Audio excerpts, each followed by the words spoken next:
إن الحمد لله نحمده ونستعينه ونستغفره ونعوذ بالله من شرور أنفسنا ومن سيئات أعمالنا من يهد الله فلا مضل له ومن يضلل فلا هادي له وأشهد أن لا إله إلا الله وحده لا شريك له وأشهد أن محمدا عبده ورسوله أما بعد فإن خير الحديث كتاب الله وخير الهدي هدي محمد صلى الله عليه وسلم وشر الأمور محدثاتها وكل محدثة بدعة وكل بدعة ضلالة وكل ضلالة في النار. أعوذ بالله السميع العليم من الشيطان الرجيم. بسم الله الرحمن الرحيم. يا أيها الذين آمنوا اتقوا الله حق تقاته ولا تموتن إلا وأنتم مسلمون. يا أيها الناس اتقوا ربكم الذي خلقكم من نفس واحدة وخلق منها زوجها وبث منهما رجالا كثيرا ونساء واتقوا الله الذي تساءلون به والأرحام إن الله كان عليكم رقيبا. يا أيها الذين آمنوا اتقوا الله وقولوا قولا سديدا يصلح لكم أعمالكم ويغفر لكم ذنوبكم ومن يطع الله ورسوله فقد فاز فوزا عظيما. وقال اهدنا الصراط المستقيم صراط الذين أنعمت عليهم غير المغضوب عليهم ولا الضالين.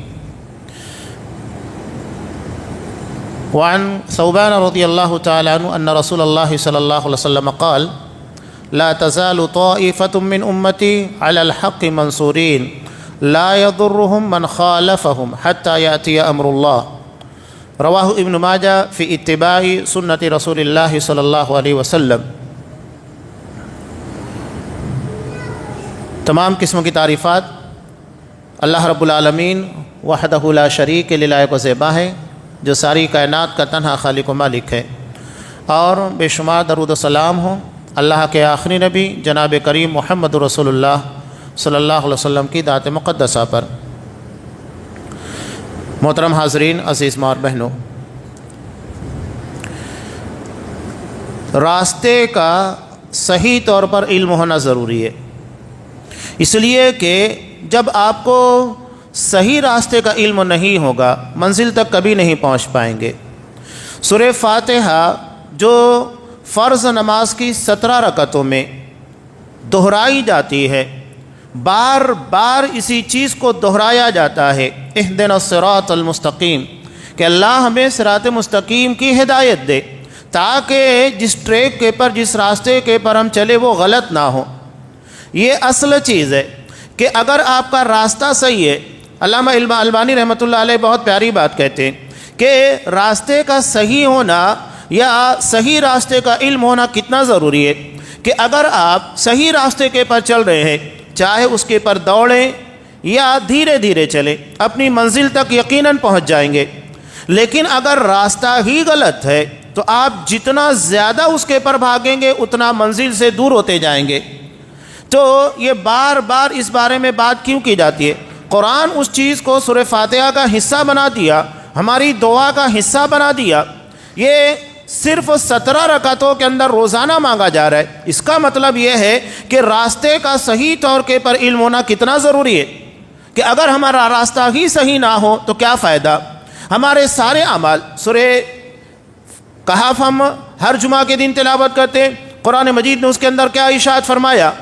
قل هل ننبئکم بالاخسرین اعمالا، کہ کیا میں تمہیں عمل کرنے کے باوجود بہت نقصان اٹھانے والے لوگوں کے بارے میں نہ بتاؤں؟ کون ہیں یہ لوگ؟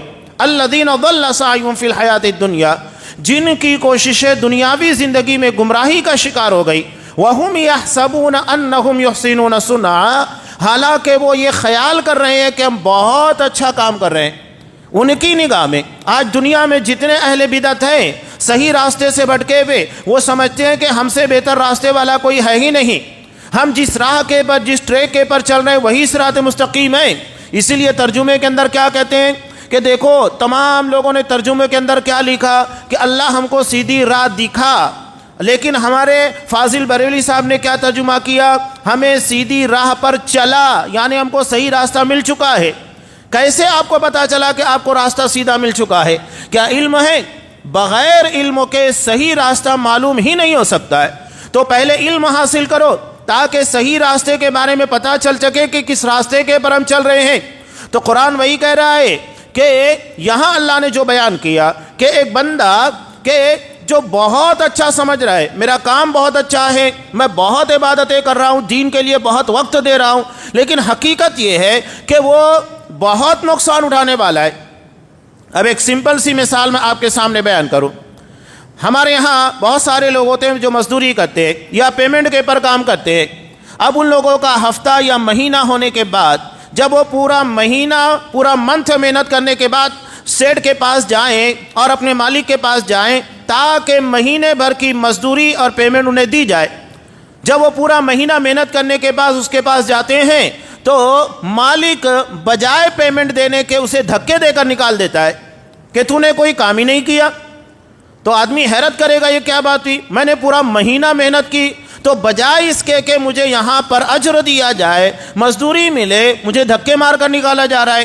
یہ دراصل وہی اہل بدعت ہیں جنہوں نے اللہ تبارک و تعالیٰ کے حکم کے مطابق اور نبی کی سنت کے مطابق کام نہیں کیا۔ کام بہت کیا لیکن نہ تو اللہ کی ہدایت اور نبی کی سنت کے مطابق تھا۔ نتیجہ یہ ہوگا، قرآن وہی کہہ رہا ہے، بہت کام کریں گے، بہت محنت کرنے کے بعد سورہ غاشیہ جو آپ کو نماز جمعہ کے اندر تلاوت کی جاتی ہے، قرآن مجید کہتا ہے عاملۃ ناصبہ، ایک ایسی جماعت جو محنت کرنے والی، کیسی محنت کرے گی؟ ناصبہ، تھکا دینے والی، تھکا کر چور چور کر دینے والی محنت ہوگی۔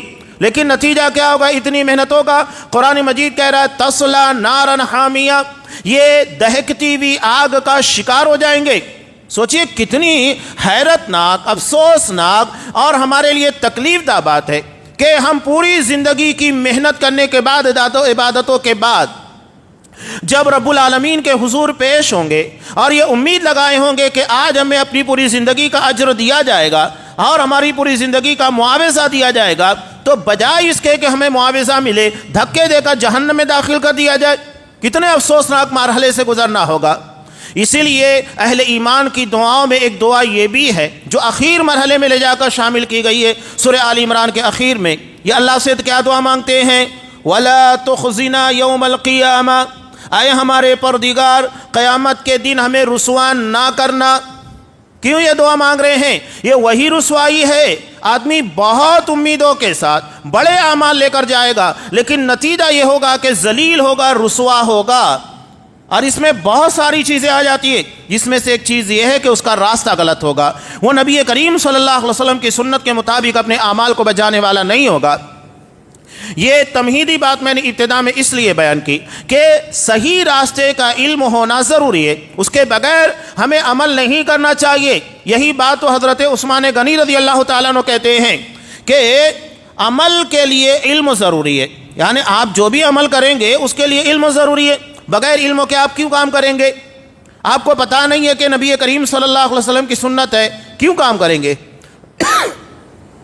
تو یہ آپ صلی اللہ علیہ وسلم کی سنت کا علم ہونا ضروری ہے، لیکن علم کے لیے عمل ضروری نہیں ہے۔ یعنی بندہ جتنا علم حاصل کر لے لازم نہیں کہ اس کے مطابق عمل کرے۔ کیوں؟ ان کے کہنے کا مقصود یہ ہے کہ ایک بندے کو زکوٰۃ کا علم ہے، حج کا علم ہے، عمرے کا علم ہے، جہاد کا علم ہے، لیکن یہ تمام چیزیں ابھی اس کے پاس میسر نہیں ہیں۔ اللہ نے اس کو صاحب مال نہیں بنایا، نہ وہ زکوٰۃ دے سکتا ہے، نہ حج ادا کر سکتا ہے، تو بتائیے علم کے باوجود وہ عمل کر پا رہا ہے؟ نہیں کر پا رہا ہے۔ یعنی علم کے ساتھ استطاعت کا ہونا بھی ضروری ہے، یہ حضرت عثمان غنی رضی اللہ تعالیٰ عنہ کے قول کا مطلب ہے۔ لیکن عمل کے لیے علم ضروری ہے، بغیر علم کے اگر ہم نے کام کیا پکڑے جائیں گے۔ اسی لیے نماز فجر کے بعد آپ صلی اللہ علیہ وسلم جو دعا مانگتے تھے اس میں پہلی دعا یہی ہے، اللہم انی اسألک علما نافعا، کہ اللہ میں تجھ سے نفع دینے والا علم، یعنی وہ علم جس کے کرنے کے بعد مجھے فائدہ ہو، نقصان نہ ہو۔ ورنہ ہمارے ہاں بہت سارے لوگ شب برات کے اندر پوری رات عبادت کر رہے ہوتے ہیں، شب معراج میں عبادتیں کر رہے ہوتے ہیں، نبی کی سنت کے خلاف پتہ نہیں کتنے کام کر رہے ہوتے ہیں، عمرہ کرنے جاتے ہیں، مسجد عائشہ سے عمرہ ادا کرتے ہیں جو کہ آپ صلی اللہ علیہ وسلم سے ثابت نہیں ہوئے۔ حضرت عائشہ رضی اللہ تعالیٰ عنہ کا ایمرجنسی کا عمل تھا، ان کے لیے آپ صلی اللہ علیہ وسلم نے مشروع کرا دیا تھا، کر رہے ہیں۔ ایسے بہت ساری عبادتیں ہیں جو حقیقت میں عبادت نہیں، بدعت ہے، جو نبی کریم صلی اللہ علیہ وسلم سے ثابت ہیں ہی نہیں۔ تو ہمیں یہ جاننا ضروری ہے کہ ہمارا عمل صحیح ٹریک کے پر، صحیح عمل کے پر اور نبی کی سنت کے مطابق چل رہا ہے کہ نہیں، یہ بہت ضروری ہے۔ پہلے علم حاصل کرو تاکہ ہمارا راستہ غلط نہ ہو اور ہمارے اعمال نقصان کا اور خسارے کا شکار نہ ہو سکے۔ اب یہاں جو باتیں میں آپ کے سامنے اس تمہید کے تناظر کے اندر پیش کرنا چاہتا ہوں، لوگوں کے درمیان یہ بہت بحث ہوتی ہے کہ آج امت مسلمہ 73 فرقوں کے اندر تبدیل ہو چکی ہے۔ آپ صلی اللہ علیہ وسلم نے بیان کیا، ہو گیا، یہ آپ صلی اللہ علیہ وسلم کی پیشن گوئی تھی۔ ترمذی وغیرہ کی روایت میں بالکل واضح ہے کہ تم بھی اپنوں سے پہلے کے طریقے اپناتے ہوئے امت کے درمیان تفرقہ ڈالو گے، فرقہ بندیوں کے اندر بڑھ جاؤ گے۔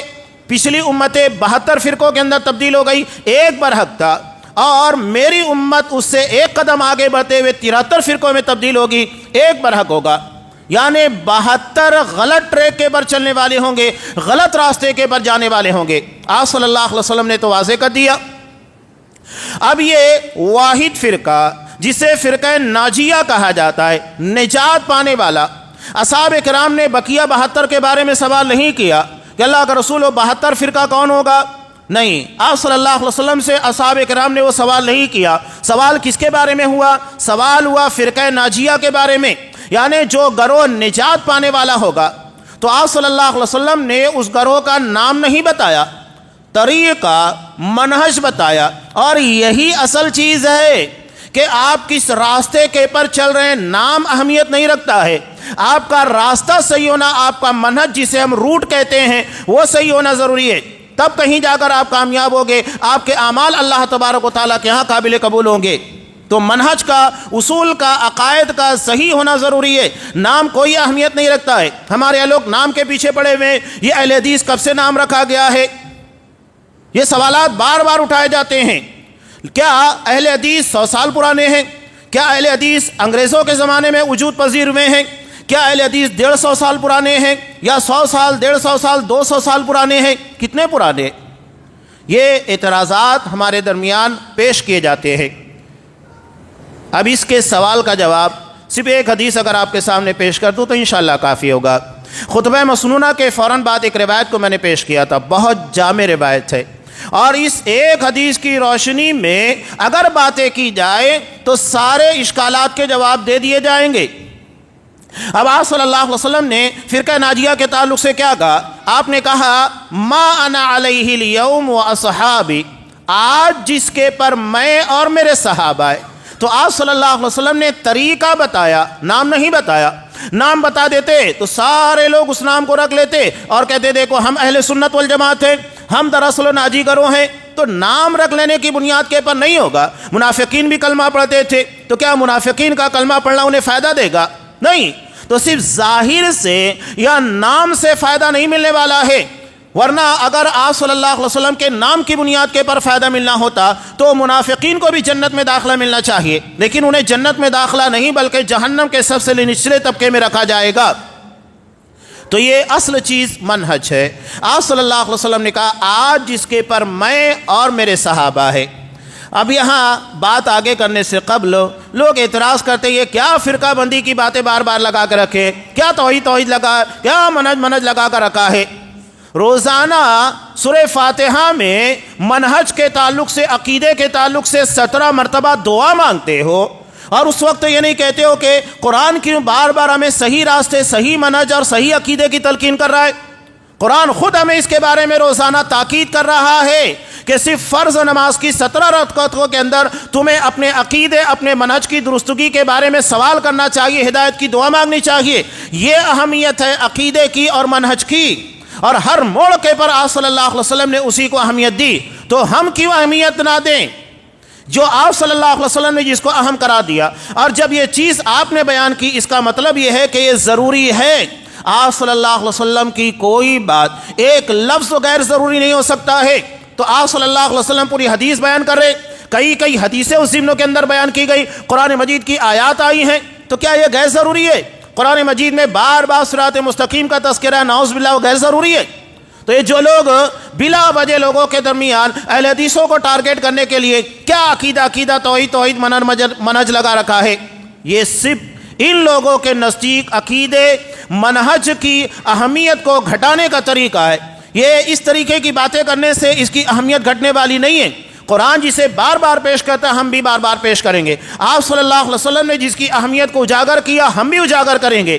یہ آپ صلی اللہ علیہ وسلم کا شیوا، آپ کا طریقہ ہے۔ کوئی اس کے بارے میں کتنی مخالفت کرے وہ ہمارے نزدیک کوئی اہمیت نہیں رکھتا۔ ہمارے نزدیک نبی کریم صلی اللہ علیہ وسلم کا حکم، آپ کی حدیث، آپ کی سنت اہمیت رکھتی ہے۔ اب دیکھیے آپ صلی اللہ علیہ وسلم نے کیا کہا، آج جس کے پر میں اور میرے صحابہ، حالانکہ آپ اتنا کہہ دیتے کہ آج جس کے پر میں ہوں کافی تھا، لیکن آپ صلی اللہ علیہ وسلم نے کبھی بھی اصحاب کرام کو اپنے سے جدا نہیں کیا، بلکہ بتانے کا مقصود یہ ہے کہ جس کے پر میں ہوں میرے صحابہ بھی اسی کے پر ہیں۔ میں اور میرے صحابہ علیحدہ نہیں ہو سکتے۔ جو لوگ نعوذ باللہ نبی کریم صلی اللہ علیہ وسلم سے صحابہ کو جدا کرنا چاہتے ہیں، کاٹ دینا چاہتے ہیں، آپ نے کبھی صحابہ کو جدا کیا ہی نہیں۔ قرآن مجید نے جگہ جگہ نبی کے صحابہ کا تذکرہ کیا، والذین معه اشداء علی الکفار، کہ جو آپ صلی اللہ علیہ وسلم کے ساتھی ہیں، صحابہ ہیں، یہ کفار کے پر سخت ہیں، اور رحماء بینہم، اور مومنوں کے لیے انتہائی رحم دل ہیں۔ تو یہ آپ صلی اللہ علیہ وسلم نے تذکرہ کیا۔ تو یہ اصل منہج ہے کہ آپ کا طریقہ، آپ کا عقیدہ کیا ہو۔ اب اس کی ایک مثال دوں کہ ناموں کی تبدیلی سے کچھ نہیں ہوتا ہے۔ نام کی تبدیلی سے چاہے آپ بستی کا نام تبدیل کر دیجئے گا، انسان کا نام تبدیل کر دیجئے، یا کسی ملک کا نام تبدیل کر دیجئے، تو کیا نام کے تبدیل کرنے سے اس کی حقیقت بدل جائے گی؟ اصل چیز تو جو پائی جاتی ہے وہ ہے، نام تو کچھ بھی ہو سکتا ہے۔ اب مثال کے طور پر پاکستان کو آپ دیکھیے، یہ بھی ہندوستان کا حصہ تھا، تو کیا پاکستان کو 1947 کے اندر الگ کر دیا گیا؟ تو اس کا مطلب یہ ہے کہ پاکستان کا آغاز 1947 سے ہوا۔ اس کے بعد 1975 کے اندر، 73 کے اندر دیکھیے بنگلہ دیش پاکستان سے الگ ہو گیا، تو کیا اس کا مطلب یہ ہے کہ بنگلہ دیش 1972 یا 73 جب بھی اس کو آزادی ملی ہے، علیحدہ ہوا ہے، تب سے اس کا وجود ہوا ہے؟ نہیں، وہ تو پہلے سے موجود تھا۔ پاکستان پہلے سے موجود تھا، وہ ہندوستان کا حصہ تھا، اس کا نام اس وقت دیا گیا ہے۔ تو یہ نام صرف رکھ لینے سے ایسا نہیں ہے کہ اس کا وجود اسی وقت مانا جائے گا۔ یہ بات جو میں کہہ رہا ہوں یہ اہل حدیثوں کے تعلق سے۔ یہاں ایک شبے کا جواب میں ابتدا میں ہی دیتا چلوں کہ جب انگریزوں کے زمانے میں وہابی کہہ کر اہل حدیثوں کو ٹارگٹ کیا جا رہا تھا، تو سید حسین نذیر محدث دہلوی رحمہ اللہ نے اسے باقاعدہ کورٹ کے اندر مقدمہ کر کے کہ ہم اہل حدیث ہیں، وہابی نہیں ہیں، یہ کہہ کر اپنے آپ کو ثابت کیا تھا۔ کیوں کیا؟ لوگوں کو سمجھتا نہیں ہے۔ اب جاہلوں کو کس بات کا پتہ؟ اب دیکھیے جس وقت ہندوستان کے اندر سلفی تحریک چل رہی تھی کتاب و سنت کے متوالوں کی، اسی وقت تو سعودی عرب کے اندر بھی وہ چیز جاری تھی شیخ محمد بن عبد الوہاب رحمۃ اللہ علیہ کے ذریعے۔ وہاں وہ لوگوں کے عقیدے کی اصلاح کر رہے تھے، کتاب و سنت کے مطابق ان کے عقیدے کو ڈال رہے تھے، ان کے اعمال کو نبی کریم صلی اللہ علیہ وسلم کی سنت کے مطابق بنا رہے تھے۔ قبروں کو مسمار کر کے آپ صلی اللہ علیہ وسلم نے جس طرح بنانے کا حکم دیا ویسے ہی رکھا گیا، یعنی دین کی تجدید، دین کے احیاء کا کام کر رہے تھے، اور اس وقت یہاں پر بھی وہی ہو رہا تھا۔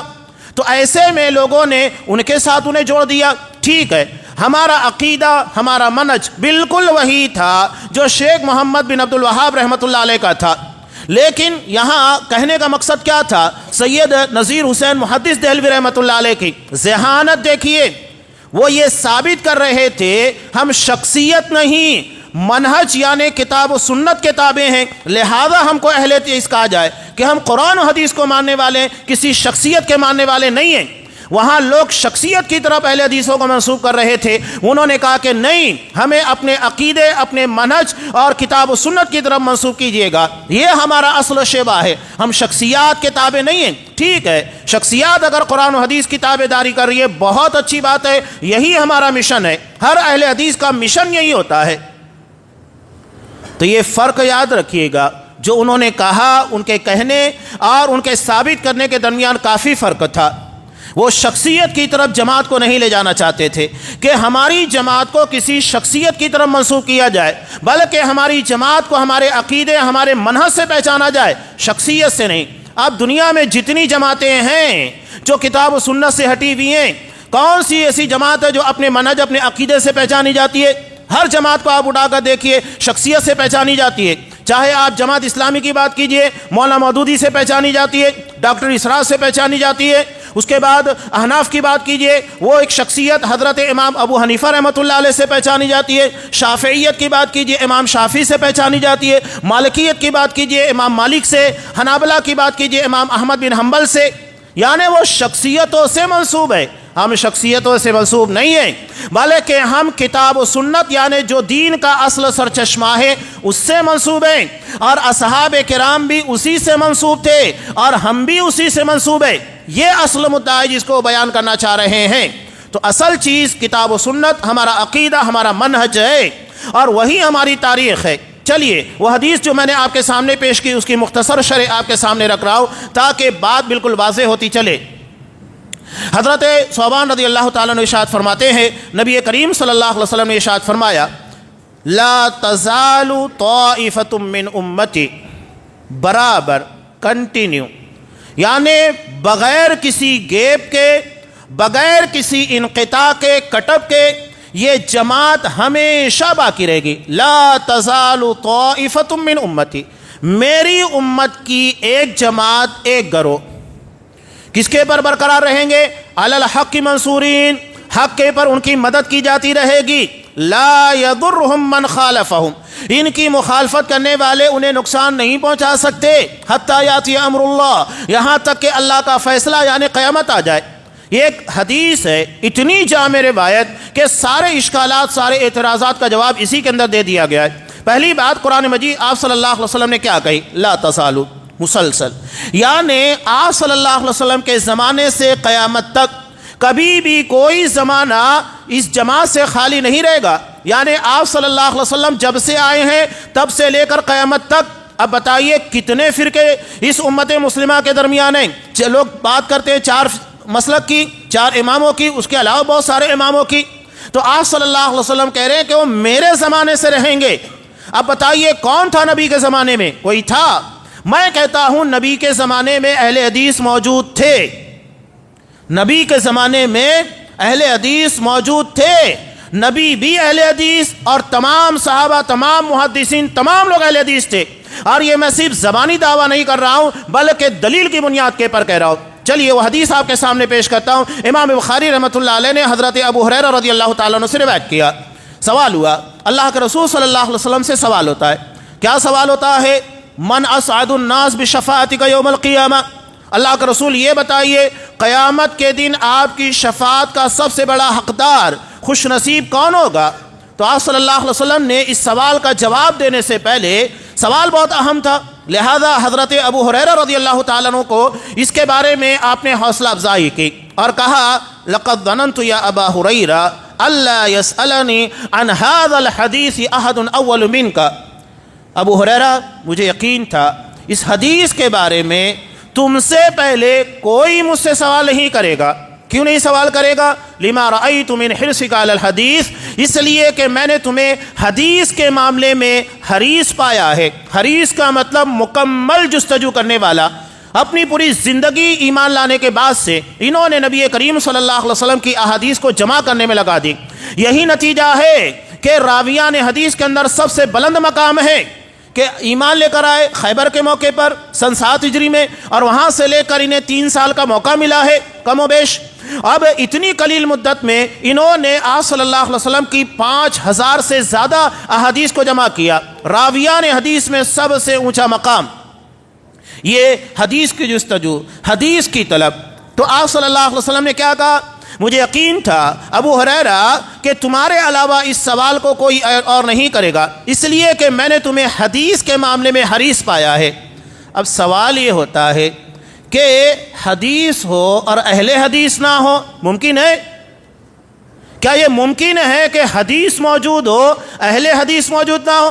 یعنی حدیث والے، حدیث کے مطابق عمل کرنے والے، حدیث کو جمع کرنے والے، حدیث کو بیان کرنے والے، وہی اہل حدیث ہیں۔ ایک انسان کا تعلق جس چیز سے ہو جاتا ہے اسے اسی کی طرف منسوب کر دیا جاتا ہے۔ جیسا کہ ایک آدمی اگر کپڑا بیچتا ہے تو اس کو کہتے ہیں کپڑا والا، ایک آدمی اگر پھل بیچتا ہے تو لوگ کہتے ہیں پھل والا، یعنی ایک نسبت اس کے ساتھ ہو گئی ہے۔ تو اہل حدیث کا مطلب حدیث والا، قرآن والا، جس نے اپنا تعلق، اپنا رشتہ قرآن اور حدیث سے جوڑ لیا ہے۔ اب حدیث قرآن کو بھی کہا جاتا ہے اور حدیث نبی کریم صلی اللہ علیہ وسلم کے فرامین، آپ کے اقوال، آپ کے کردار، تو تمام چیزوں کو کہا جاتا ہے۔ ہم خطبہ مسنونہ میں بارہا پڑھتے سنتے رہتے ہیں، فَإِنَّ خَيْرَ الْحَدِيثِ کتاب اللہ، سب سے بہترین حدیث اللہ کی کتاب یعنی قرآن مجید ہے۔ تو یہ اتنا جامع نسبت ہے کہ اہل الحدیث کا مطلب ہوتا ہے جو قرآن و حدیث کے مطابق چلنے والے۔ اب یہاں اعتراض لوگ یہ بھی کرتے ہیں کہ حدیث سے مراد یہاں پر جو اہل الحدیث ہے اس سے مراد محدثین ہے، اور انہی لوگوں کے تعلق سے اور کئی لوگوں کے اس ضمن میں اقوال بھی ہے۔ حضرت عبداللہ بن مبارک رحم اللہ کا بھی اقوال ہے، وہ کہتے ہیں کہ اس کے اندر جو بیان کیا گیا فرقہ ناجیہ کے تعلق سے، وہ کہتے ہیں کہ ہم اصحاب الحدیث، یہ اہل حدیث ہیں۔ اس کے علاوہ جب یزید بن ہارون ان سے سوال کیا گیا کہ اس سے مراد کون ہے جو فرقہ ناجیہ ہے، تو انہوں نے کہا کہ ان لم یکونوا اہل الحدیث فلا ادری من ہم، کہ اگر یہ لوگ اہل حدیث نہیں ہیں تو میں نہیں جانتا کون ہے۔ علی بن مدینی رحم اللہ جو کہ حضرت امام بخاری رحمۃ اللہ علیہ کے استاد ہیں، ان سے سوال ہوا کہ فرقہ ناجیہ کون ہے جو صحیح راستے کے پر چلنے والا نجات یافتہ ہے، تو اس کے بارے میں انہوں نے کیا کہا کہ ہم اصحاب الحدیث، یہ اہل الحدیث ہے۔ ہر کوئی ایک ہی جواب دے رہا ہے، حضرت عبداللہ بن مبارک بھی وہی جواب دے رہے ہیں، یزید بن ہارون بھی وہی جواب دے رہے ہیں، حضرت امام بخاری بھی وہی جواب دے رہے ہیں، ان کے استاد علی بن مدینی بھی وہی جواب دے رہے ہیں۔ اور ان تمام اقوال کے حوالوں کو شرف و اصحاب الحدیث کے اندر حضرت امام خطیب بغدادی رحمۃ اللہ علیہ نے صحیح سند کے ساتھ نقل کیا ہے۔ تو یہ بالکل واضح ہو گیا کہ یہاں پر جو مراد ہے حدیث سے، اہل حدیث سے مراد وہ لوگ ہیں جو حدیث کے مطابق چلنے والے، حدیث کو جمع کرنے والے۔ جو لوگ کہتے ہیں کہ محدثین اس سے مراد ہیں، تو سب سے پہلا سوال یہی پیدا ہوگا، حضرت امام ابو حنیفہ رحمۃ اللہ علیہ محدث تھے؟ نہیں تھے۔ ان کے دونوں شاگرد، ان کے بارے میں آپ کیا کہیں گے؟ وہ بھی محدث نہیں تھے۔ بہت بڑا اعتراض پیدا ہوگا، یہ سوال دراصل تمہارے خلاف چلا جاتا ہے۔ اور دوسری بات جو آپ صلی اللہ علیہ وسلم نے کہی کہ میرا زمانہ اس سے خالی نہیں ہوگا، بلکہ میرے زمانے سے قیامت تک یہ جماعت رہنے والی ہے، تو ہر زمانے کے اندر اس کا ثبوت ملتا ہے۔ جو قرآن و حدیث کے مطابق اپنی زندگی گزارنے والے، نام الگ الگ ہوگا، طریقے میں، عقیدے میں کوئی فرق نہیں ہوگا۔ لہذا آپ دیکھیے گا کہ ہمارے ہاں عمومی طور کے پر ہم اپنے آپ کو اہل الحدیث کہتے ہیں، سلفی کہتے ہیں۔ آپ عرب ممالک میں جائیے، وہاں سلفی کہا جاتا ہے۔ آپ مصر کے اندر چلے جائیے، انصار السنہ کہا جاتا ہے۔ نام جدا جدا ہے لیکن منہج ایک ہے، عقیدہ ایک ہے۔ یہی اصل چیز ہے کہ ہمارا عقیدہ، ہمارا منہج ایک ہونا چاہیے۔ نام الگ الگ رکھ لینے سے کوئی فرق پڑنے والا نہیں ہے۔ اصل چیز عقیدہ و منہج ہے، اور اسی کے پر ہماری سب سے زیادہ توجہ ہوتی ہے۔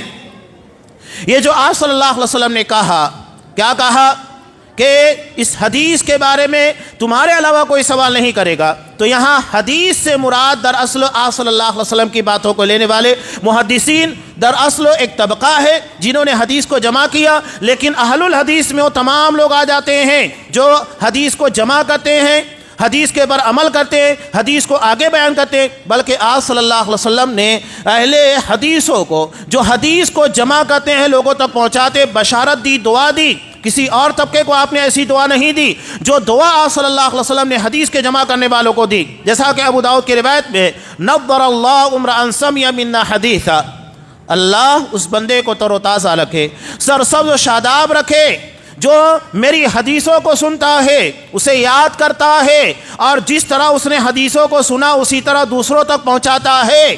یہ ہے آپ صلی اللہ علیہ وسلم کے زمانے سے اہل حدیثوں کا وجود۔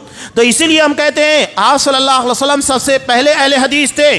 صحابہ سب سے اولین جماعت تھی اہل حدیث کی، جو آپ صلی اللہ علیہ وسلم کی احادیث کو جمع کرتی، اس کے مطابق عمل کرتی، اور بڑی امانت اور دیانت کے ساتھ ان لوگوں نے حدیث کے ذخیرے کو امت محمدیہ کے حوالے کیا۔ سب سے پہلی جماعت یہی تھی اصحاب کرام کی، جو اہل الحدیث تھی۔ دنیا کی کوئی جماعت انہیں ثابت نہیں کر سکتی تھی کہ وہ کیا تھے، لیکن ہم دلائل کی بنیاد کے بعد ثابت کریں گے انشاءاللہ کہ صحابہ اہل الحدیث تھے۔ ہمارا عقیدہ وہی ہے جو اصحاب کرام کا عقیدہ۔ قرآن مجید نے اسی لیے کہا فَإِنْ آمَنُوا بِمِثْلِ مَا آمَنْتُمْ بِهِ فَقَدْ اهْتَدَوْا، ایک اصول اور ضابطہ پیش کیا، کسوٹی۔ دیکھیے ہمارے ہاں اصول اور ضابطوں کی اہمیت بہت زیادہ ہے۔ ہم سامان خریدنے جاتے ہیں، ایک پیمانہ بنا دیا گیا ہے وزن کا، کہ 1 kg اس کے اندر آپ کو 1000 گرام ملے گا۔ اسی طرح آپ کو ناپنے کے لیے لکوڈ چیز ہوتی ہے، دودھ وغیرہ، اسے ناپ کر دیا جاتا ہے ملی لیٹر کے حساب سے۔ تو ایک پیمانہ ہے، آپ اگر 1 کلو شکر لینے جاتے ہیں 1 کلو کے پر دکاندار کو بھی اعتراض نہیں ہے، آپ کو بھی نہیں، ہاں یہ ایک پیمانہ ہے، آپ بھی مانتے دکاندار بھی مانتے، اختلاف ختم ہو گیا۔ اب وہ اختلاف کب ہوگا کہ دکاندار کسی اور چیز کو 1 kg مانے، آپ کسی اور کو مانے، تب اختلاف پیدا ہوگا۔ تو اللہ کے رسول صلی اللہ علیہ وسلم نے ہم کو ایک پیمانہ دیا، قرآن و حدیث کا یہ کسوٹی ہے، اس کے پر پرکھیے گا، جو اس کے مطابق ہوگا کھرا ہے، اور جو اس کسوٹی کے پر پورا نہیں اترتا ہے کھوٹا ہے۔ تو یہ کسوٹی ہمارے لیے قرآن و حدیث ہے، کسی کی شخصیت نہیں ہے، اصل چیز قرآن و حدیث ہے جو آپ صلی اللہ علیہ وسلم نے امت کے حوالے کیا۔ چنانچہ یہاں آپ نے جو ارشاد فرمایا حدیث کے تعلق سے، اہل الحدیث وہی ہیں جو حدیث یعنی قرآن و حدیث کے مطابق چلنے والے ہیں۔ قرآن بھی وہی کہتا ہے کہ اگر تمہارا ایمان مثل صحابہ کے ایمان کے ہو جائے ہدایت پاؤ گے، ورنہ ہدایت ملنے والی نہیں ہے۔ قرآن نے ایک نمونہ، ایک کسوٹی ہمارے سامنے پیش کی کہ اپنے ایمان کو، اپنے منہج کو، اپنے عقیدے کو اصحاب کرام کے عقیدہ و منہج سے کمپیئر کیجئے، اس کا موازنہ کیجئے۔ اگر اصحاب کرام کی طرح تمہارا ایمان، تمہارا عقیدہ، تمہارا منہج ہے، بہت اچھی بات ہے، بالکل صحیح راستے کے پر ہو، اور اگر نہیں ہے تو بات ختم ہو جاتی ہے۔ چلیے ایک حدیثی ضمن میں ہم لے کر آتے ہیں تاکہ اصحاب کرام کا معیار کیا تو ہمارے سامنے آ جائے۔ ترمذی کے روایت ابن ابی عمار رحمہ اللہ ایک تابعی ہیں، یہ حضرت جابر رضی اللہ تعالیٰ عنہ سے سوال کرتے ہیں۔ یہ امام ترمذی رحمۃ اللہ علیہ نے کتاب الحج کے اندر اس روایت کو نقل کیا۔ یہ کہتے ہیں الضبع اصید ہی، کہ الضبع بیجر یہ لومڑی کی شکل کا ایک جانور پایا جاتا ہے، تو کہا کہ کیا ہم اس کا شکار کر سکتے ہیں؟ تو حضرت جابر رضی اللہ تعالیٰ عنہ نے کہا کہ ہاں اس کا شکار کر سکتے ہو۔ تو انہوں نے مزید واضح کرنے کے لیے پوچھا آکلہ، کیا ہم اسے مار کر شکار کر کے کھا سکتے ہیں؟ حضرت جابر رضی اللہ تعالیٰ عنہ نے کہا کہ نعم بالکل کھا سکتے ہو۔ اب انہوں نے آخری سوال کیا اقالہ رسول اللہ صلی اللہ علیہ وسلم، یہ بات جو تم کہہ رہے ہو کیا یہ بات نبی کریم صلی اللہ علیہ وسلم نے کہی ہے؟ تو انہوں نے کہا کہ نعم، ہاں یہ بات جو میں کہہ رہا ہوں یہ رسول اللہ صلی اللہ علیہ وسلم کا حکم ہے، نبی کی حدیث ہے۔ خاموش۔ یہ واقعہ کیا بتاتا ہے کہ حدیث آ جانے کے بعد اسٹاپ ہو جانا چاہیے، اب اس کے آگے سوال نہیں ہوگا۔ اگر آپ کے سامنے کسی مسئلے کے اندر قرآن کی کوئی آیت یا حدیث پیش کر دی گئی، اس کے بعد آپ کنتو پرنتو کر رہے ہیں، نہیں فلاں امام نے یہ کہا، امام صاحب کا یہ معاملہ ہے، تو جیسا کہ مثال کے طور پر قرآن مجید نے مرضعہ کے بارے میں کیا کہا، دودھ پلانے والی عورت، اگر یہ اپنی دودھ پلانے کی مدت کو پورا کرنا چاہے تو قرآن مجید نے کیا کہا، حولین کاملین لمن اراد ان یتم الرضاع، 2 سال انہیں اپنے بچوں کو دودھ پلانا چاہیے جو اپنے بچوں کی مدت رضاعت، دودھ پلانے کی مدت کو پورا کرنا چاہتی ہیں۔ اب یہ بالکل واضح ہو گیا کہ 2 سال اگر کوئی ماں اپنے بچے کو کمپلیٹ دودھ پلانا چاہتی ہے تو پلائے، کم ہے تو کوئی مسئلہ نہیں، لیکن 2 سال سے زیادہ نہیں پلانا چاہیے، یہ مدت قرآن مجید نے طے کی۔ اب حضرت امام ابو حنیفہ رحمۃ اللہ علیہ کے نزدیک 2 نہیں 2.5 سال ہے۔ احناف اسی کو مانتے، کہتے نہیں ہو سکتا ہے کہ ان کے پاس کوئی اور دلیل ہوگی، نعوذ باللہ، تو دلیل دیجئے نا، ان کے پاس کیا دلیل ہے؟ قرآن مجید کے علاوہ بھی کوئی دلیل ہوتی ہے، حدیث کے علاوہ بھی کوئی دلیل ہے؟ قرآن اتنے واضح انداز میں کہہ رہا ہے کہ 2 سال انہیں دودھ پلانا چاہیے، لیکن اس کے بعد تفسیر کے اندر کھلے طور کے پر لکھتے ہیں نہیں ہو سکتا ہے کہ ہمارے امام کے پاس کوئی اور دلیل ہو۔ تو کیا یہ منہج صحیح ہے؟ کیا صحابہ کا یہی طریقہ تھا کہ قرآن کا کوئی حکم حدیث آنے کے بعد اس کے بعد امام کا قول پیش کرتے تھے؟ نہیں، اس کے مقابلے میں ہم کسی امام کی بات مانیں گے؟ تو یہ اہل حدیثیت اسی کو کہتے ہیں کہ قرآن اور حدیث کے سامنے اپنے آپ کو سرنڈر کر دینا، جھکا دینا، اس کے آگے نہیں۔ ابن ابی عمار نے وہی کام کیا، جیسے ہی نبی کریم صلی اللہ علیہ وسلم کی حدیث آئی اپنے سر کو جھکا دیا، مان لیا، اس کے بعد سوال نہیں کیا۔ اب ایک اور روایت کہ اگر اختلاف ہو تو اس وقت تو کیا کرنا چاہیے؟ میں منہج پیش کر رہا ہوں، اور اس منہج، اس کسوٹی کے پر اپنے اعمال، اپنے کردار، عقائد، منہج، تمام چیزوں کو تولیے گا کہ کیا واقعتاً ہم صحابہ کی طرح جن کے ایمان کو قرآن مجید نے ہمارے لیے معیار کرا دیا اس کے مطابق ہم چلتے ہیں؟ مسند احمد میں حضرت ابن عباس رضی اللہ تعالیٰ عنہ کے تعلق سے ان کے پاس عروہ بن زبیر آئے اور کہنے لگے کہ یہ دونوں حج تمتع سے منع کرتے ہیں۔ حج تمتع یعنی ایک ہی احرام میں حج اور عمرہ دونوں کا احرام باندھنا. ایک مرتبہ پہلے عمرہ کر لینا، عمرہ کرنے کے بعد فارغ ہو جانا، اس کے بعد جب حج کا وقت قریب آئے تو نئے طریقے سے احرام باندھ کے حج ادا کرنا، یہ تمتع ہوتا ہے. یعنی عمرہ اور حج کے درمیان جو گیپ ہوتا ہے اس میں ہم احرام سے فارغ ہو جاتے ہیں، احرام کی پابندیاں نہیں ہوتی ہیں، اسی کو تمتع یعنی فائدہ اٹھانا کہتے ہیں. آپ صلی اللہ علیہ وسلم نے حج تمتع نہیں کیا تھا، قران کیا تھا. قران کا مطلب ہوتا ہے جوائنٹ کرنا، یعنی عمرہ اور حج دونوں کا احرام ایک ساتھ باندھنا. ایسی صورت میں عمرہ کرنے کے بعد آپ احرام نہیں کھولیں گے جب تک کہ حج نہ ادا ہو جائے. لیکن آپ صلی اللہ علیہ وسلم نے کیا کہا تھا کہ جو بات مجھے بعد میں معلوم ہوئی، اگر وہ پہلے معلوم ہو جاتی تو میں بھی حج تمتع کرتا، یعنی پہلے عمرہ کر لیتا، عمرہ کر کے فارغ ہو جاتا اور احرام کھول دیتا، اس کے بعد جب حج کا وقت قریب آتا دوبارہ احرام باندھ کے حج ادا کرتا. تو یہ آپ صلی اللہ علیہ وسلم نے اپنے عمل سے کہا، بلکہ یہ بھی کہا کہ اگر آئندہ سال زندہ رہا تو میں حج تمتع کروں گا. تو یہ آپ صلی اللہ علیہ وسلم کے عمل سے بالکل واضح. تو یہ دونوں منع کرتے ہیں. عروہ بن زبیر نے کہا کہ حضرت ابوبکر صدیق اور عمر فاروق اس سے منع کرتے. یہ انتظامی طور کے پر ایک مسئلہ تھا جس کی وجہ سے وہ منع کرتے تھے. جیسا کہ کسی وجہ سے اگر مسجد کے اندر خواتین کا نظم نہیں ہو سکا یا ان کے حصے میں کام چالو ہے تو مسجد کے اندر اعلان ہو جاتا ہے کہ اس ہفتے مسجد میں خواتین کے لیے جمعہ کا نظم نہیں ہوگا، تو اس کا مطلب یہ نہیں ہوتا ہے کہ یہاں پر پابندی لگا دی گئی ہے کہ مسجد میں عورتیں نہیں آئیں گی، کسی انتظامی بنیاد پر. ایسے ہی حضرت ابوبکر اور حضرت عمر فاروق رضی اللہ تعالیٰ عنہ نے انتظامی امور کی بنیاد کے پر حج تمتع سے لوگوں کو منع کیا تھا. تو حضرت عبداللہ بن عباس رضی اللہ تعالیٰ عنہ نے کیا کہا کہیں تم ہلاک نہ ہو جاؤ. میں کہہ رہا ہوں کہ نبی کریم صلی اللہ علیہ وسلم نے کہا اور تم کہتے ہو کہ ابوبکر اور عمر نے کہا. سوچئے کہ نبی کے مقابلے میں ابوبکر اور عمر کو نہیں پیش کیا جا سکتا تو چہ جائے کہ ہم کسی اور کو پیش کریں.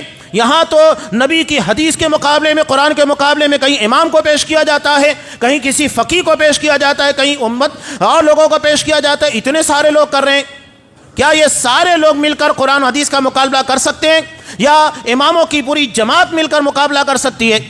یہی تو منہج ہے جس کو ہم بار بار سمجھاتے ہیں کہ جو منہج جسے قرآن مجید نے ہمارے لیے پیش کیا کہ جس طرح صحابہ کا ایمان تھا اسی ایمان اسی طریقے پر چلو اور وہی ہمارے لیے معیار ہے، اسی چیز کو اختیار کرنا اصل چیز ہے.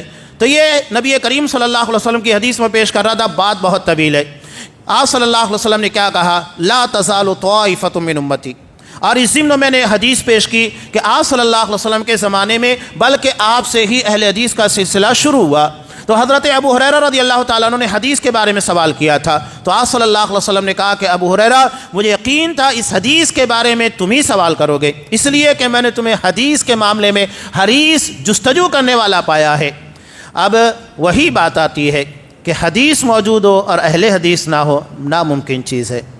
جہاں حدیث ہوگی وہیں اہل حدیث ہوں گے. اب یہاں لوگ کہتے ہیں کہ بہت ساری امت کے لوگ تو حدیث کے پر عمل کرتے ہیں، ویسے نہیں کرتے جیسے ہم کرتے ہیں. ہم ساری حدیثوں کو مانتے ہیں اور کسی امام کے قول کے مقابلے میں نبی کی کسی حدیث کو نہیں چھوڑتے ہیں. ہم نبی کے مقابلے میں ائمہ کو چھوڑ دیں گے لیکن کبھی بھی آپ صلی اللہ علیہ وسلم کی کسی حدیث کو ترک نہیں کریں گے. یہ فرق ہے ہمارے ماننے اور دیگر لوگوں کے ماننے کے درمیان. صحابہ نے جس طرح حدیث کو مانا ہم نے اس طرح حدیث کو مانا. علامہ اقبال نے جس کو کہا تھا تھوڑا اشارے کی زبان میں کہ ہم تو جیتے ہیں کہ دنیا میں تیرا نام رہے، کہیں ممکن ہے کہ ساقی نہ رہے جام رہے. وہی ہم کہتے ہیں کہیں ممکن ہے کہ حدیث نہ رہے اور اہل حدیث نہ رہے، ناممکن چیز ہے. حدیث ہے تو اہل حدیث ہوں گے. جب تک حدیث رہے گی اہل حدیث دنیا کے اندر موجود رہیں گے. اس کے بعد آپ نے کہا اسعد الناس بشفاعت یوم القیامہ، میری شفاعت کا سب سے بڑا خوش نصیب کون ہوگا؟ من قال لا الہ الا اللہ، کہ جس نے لا الہ الا اللہ کہا، صرف کہا نہیں، خالصا من قلبی او نفسی، اپنے دل کی گہرائیوں سے اس کو ادا کیا، اسے مانا، اس کے مطابق عمل کیا. صرف کلمہ پڑھ لینا کافی نہیں، ورنہ ابو طالب بھی کلمہ پڑھ کے جنت میں داخل ہو جاتے. انہیں پتا تھا کہ کلمہ صرف زبان سے پڑھنا نہیں ہے بلکہ اس کے مطابق عمل کرنا ہے، ورنہ اپنے بھتیجے کو خوش کرنے کے لیے اتنا کام نہیں کر سکتے تھے.